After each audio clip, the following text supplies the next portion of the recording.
All right, good morning and welcome to the Sports Buffet on Elegbete TV Radio. It's a lovely morning, wonderful one. At that, it's a Wednesday morning and everything is gearing towards the Christmas. But then yesterday I told you guys that I'm going to have Coach Wilfred Shafa, the former gaffer of Cameroon, in the show today. But that plan has to be shelved right now because I have a big one in the studio. Someone who's defied the odds. Someone who's, for me, because I was part of the story from like 2016, if I'm not mistaken. At some point, everybody told me that this guy that I'm believing in is not worth it. Like, I mean, climb mountain. Who dash him? Where is he going to climb the mountains? Just guy that is just riding bicycle on the street. And I just wake up, I just think that somebody who's riding a bicycle on the street can become a mountain climber, and I'm asking that people should support him. That I'm not smart enough. That, we thought you're very smart. You're not smart enough. These are just normal scam that people pull. They just want to collect money from you, and then nothing would happen. I was touched anyway then. But then I quietly followed him from behind. I didn't have what it takes financially to support him, but I just quietly followed and I was observing him. I was looking forward to this day. Recently, I saw a movie on Netflix, 14 Peaks, if I'm not mistaken. And, before I could say anything, like a couple of days after seeing that 14 Peaks, this man showed up out of nowhere and sent me pictures and messages that he's on top of Mount Kilimanjaro. I can't imagine what the coincidence was, but I just saw that movie, and 3 days later, I got a message from him. It was a different thing. It was revealing. It was an enchanting moment for me. And today I have him in the studio. We're going to try and compress the story of about 8 or 10 years now into this hour of the show. You guys can join in. You can call in on the phone numbers 07025000069.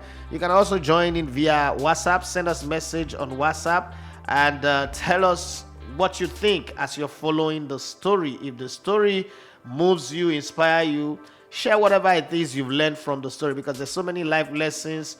There's so many life lessons to learn from this story that we're going to share today. And thank you very much, Nesta Christian Fari. Is a brother. If you ever listen to this radio and you hear that liner where he said, if you don't listen, if you touch the dial on Naked Bath, remember that reggae, the only reggae liner that we have is my brother in Canada, and I play a lot of his music lately on the show. He's a great guy, fantastic guy. He's a good musician. Like, when we talk about musician, we're not talking about just somebody who just sings on people's beats. We're talking about somebody who went to school to study music and knows music and understands music very, very well. Understand octaves and, everything, the gap in between sounds and tunes. He's a great guy. And not just that, he's a great supporter of this project, okay? He's a great supporter. His name is Obi. He's a great supporter of this project. Without him, so many things that we've bought, we wouldn't have. I mean, funding us from wherever he is, struggling to make a living, but not forgetting that we live here, okay? Let's say, as we go on this show, he might call in, he might send in a message on WhatsApp to join the conversation. But then, without further ado, let me bring to the microphone my guest today, Benjamin Chukwu. Benjamin, good morning and welcome to the Sports Buffet on Elegbete TV Radio. Good morning. It's good to be here. I'm very, very happy to be here. Let me say it this way. The first time I saw you, 2016, yeah, you look, well, I don't blame the people who did not believe you. Because let me say this. The you that I'm seeing right now, you're radiant, you're happy, you're a man at peace. You seem to have purpose. That guy used to look like a beggar. Look like somebody unconvincing, unsure, and you don't even talk with this much confidence. You're a shy guy. Yeah. Like it's not hard to see. Once somebody meets you and observes you, you're a very shy guy. Yeah. Like my friend Murphy Jemba, but people who listen to him on radio don't even know that this guy is a shy guy. Yeah. But when Murphy is off the microphone, he's really shy. He can't even talk to you looking at you in the face. I'm different. I'm different. I've conquered my shyness. I used to be shy, but I've grown past it. Yeah. So I'm not surprised that people struggle to believe your story at the time. So we're going to take it from that rejection, the amount of rejection you faced, then to the time where you make up your mind that, look, I'm going to go do it alone. You started with riding bicycle. You rode a bicycle from Lagos to Abuja. Yes. From Lagos to Accra, Ghana, and Accra, back. Ghana, and back. Yes. I mean, you're crazy, but you know you're crazy, right? Yeah, Nobody in your I know. family told you that you're crazy. You're mad. You don't take a bicycle and you're going to Accra, Ghana, and coming back. And that's what it takes to be different, because when you are different, people don't understand you. But you really do not have to fit in. Try to be yourself. This life is lived only once. Try to be yourself. That's it. And share the experience of riding a bicycle from Lagos to Accra, Ghana. How many times did you have puncture tires? How many times did you have issues with immigration? You know, share that experience. You see, I grew up reading word books like Guinness Book of Records. Like, I grew up when I was 7 years old, I was reading books like that. So I see a lot of records there and things like that. I said, these things are crazy. Maybe I should try some of them and maybe set a new world record. So that led me into doing some stuff. I used to play football actively, and I had a knee injury. So while I was trying to recover, rehabilitate the knee, I started riding, cycling to take much pressure off the knee. That's a good way to recover. It is. And not running on hard surface, because that puts more pressure on the knee. So I was doing cycling. So at some point I started doing long distance cycling. And I read a story about Mark Beamont, who did a cycling tour around the world. And I was really inspired. I said, what would that look like, trying to do that here in Nigeria? And one day I decided to give it a try.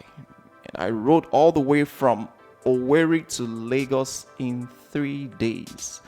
I was taking pictures, still pictures. Don't know how to do videos. People told me, you should have done that with a GoPro camera and all those things. I couldn't afford them, and I couldn't wait to save all the money to start doing those things. So I said, okay, first of all, let me do it myself to point. I know that, I'm confident I can do this. So even if I want to do it again, then I can now invest in getting some of the equipments to do that. So I did it.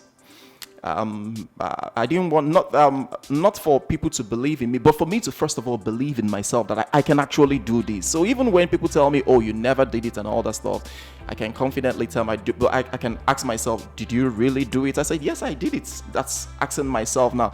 So I'm confident that I can do it if you ask me to do it again. So when I arrived in Lagos, I decided, okay, let me try. I met an Indian. His name is Somen Debnath. So if you go to Wikipedia, type in Somen Debnath, SOMEN DEBNATH. Somen Debnath holds a world record of the person most traveled on a bicycle. Yeah, check it out. Somen Debnath. So I took pictures with him. And I followed Somen Debnath on social media and the stuff he's doing. He has traveled around the world, so you can go there and check it for yourself. So I decided to do a cycling tour, cross country this time around. So I picked up my bicycle. I said, let me give it a try. Maybe get to Ghana and back. And I did that in 5 days. Yes, I remember when I was returning into the country, I was stopped by I think the custom officers or something. So they stopped me. They asked me to stop. I came back. They said 5 days ago they met me riding this bicycle to the border, and now they are seeing me riding it back. So what's up with me? I told them I did a cycling tour from Lagos to Accra, Ghana, and I'm coming back. They say, hey, stop there. You must be kidding. So this is unbelievable. Why would you be doing such things? Yes, Benjamin, listen. Yeah. If I was at the border, that's exactly what I would say. You wear so like in worry, in pitching. Oh, but you sure say you wear so everything all right. Yeah. Because it's crazy. And Enia Banker, his name is Benjamin Chukwu. This is a story you just need to follow. And I know you're also part of media. You need to invite him to your station and have a feel of the story. Yeah. So they asked me, they called me and asked me to stop for further interrogation. I said, no problem. So when they asked questions, and they were like, "Are you crazy?" So I had to bring out my international passports because I was traveling with it. And when I get to each border, I got to Seme border, it had a stamp on it. And I got to Ilakonji border, I had it stamped. I got to Aflao border, I had it stamped. So when I was coming back, the same thing. So I pulled out my international passport and showed to them, like it was stamped in and out of the country. They were like, "Wow." One of the custom officers said something. He said, "It's unfortunate you are in Nigeria, that Nigerians don't appreciate things like this." They gave me some like they gave me somebody they had on them and encouraged me and said, "Wow, this is unbelievable doing this kind of thing. What do I hope to achieve?" I said, "I look forward to maybe if I have the sponsor to do the fastest ride across Africa on bicycle here from Cairo, Egypt to Cape Town, South Africa." So yeah, so that was the story. And I also did a cycling tour. You were aware of that? What I was sending you pictures. I did a cycling tour from Lagos to Abuja. Then. Abuja, yes, I was part of it. I was sharing it on social media. So thank you. But I had a very terrible experience. I was almost killed by a police officer in Abuja. Yeah, National Stadium. Yeah. So they accused me of some things, and I had to explain to them that, look, I'm a Nigerian who is doing this to look at my passport, because I go around my passport and look at everything. So, but they couldn't believe my story. So they almost they treated me very, very, very badly. That's police brutality. I experienced it firsthand. They were really, really, really brutal. They were really brutal. Damaged your bicycle. Everything. That's like, so I had ruin your whole exactly. So experience. I knew that then. I knew that I was risking my life doing that in Nigeria. I was really risking my life. You are listening to Elegbete TV Radio.